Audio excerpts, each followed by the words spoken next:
Hello friends, welcome to my channel study with Murmu. তো friends, আজকের ভিডিওতে আমরা সাঁওতালি, বেঙ্গলি এবং ইংলিশের কতকগুলি ডেলি ইউজ সেন্টেন্স নিয়ে আলোচনা করব, ঠিক আছে? তো চলো শুরু করি। সাঁওতালিতে কি আছে? আম চিট এম চেকায়দা, সেটা বেঙ্গলিতে হবে তুমি কি করছো। ইংলিশে হবে what are you doing. Next দেখো, সাঁওতালিতে কি আছে? আমা নিতুম চিত, বেঙ্গলিতে কি হবে? তোমার নাম কি, সেটা ইংলিশে হবে what is your name. Next দেখো, সাঁওতালিতে কি আছে? নন্ডে হিজুক মে, তার মানে হচ্ছে বেঙ্গলিতে এখানে এসো, ইংলিশে হচ্ছে কাম হিয়ার। নেক্সট দেখো, সাঁওতালিতে কি আছে? হান্ডে সেনক মে, বেঙ্গলিতে কি হবে?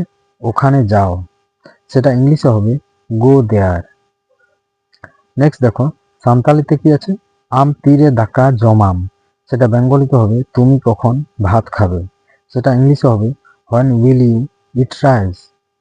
নেক্সট দেখো, সাঁওতালিতে আম ওকাতে সেনক কানাম, বেঙ্গলিতে সেটা হবে তুমি কোথায় যাচ্ছ, ইংলিশে হবে হোয়ার আর ইউ গোয়িং। নেক্সট দেখো, সাঁওতালিতে কি আছে? আম দো ওকারেন কানাম, বেঙ্গলিতে সেটা হবে তোমার বাড়ি কোথায়, ইংলিশে হবে হোয়ার আর ইউ ফ্রম। নেক্সট দেখো, সাঁওতালিতে কি আছে? আমা বয়স তিনেক, বেঙ্গলিতে সেটা হবে তোমার বয়স কত, ইংলিশে হবে how old are you. Next দেখো, সাঁওতালিতে কি আছে? ইন দা নিউইং, বেঙ্গলিতে কি হবে? আমি জল পান করব, ইংলিশে হবে আই উইল ড্রিঙ্ক ওয়াটার। সাঁওতালিতে কি আছে? ইন আমি দুলেরাম তাহেনা, বেঙ্গলিতে সেটা হবে আমি তোমাকে ভালোবাসি, সেটা ইংলিশে হবে আই লাভ ইউ।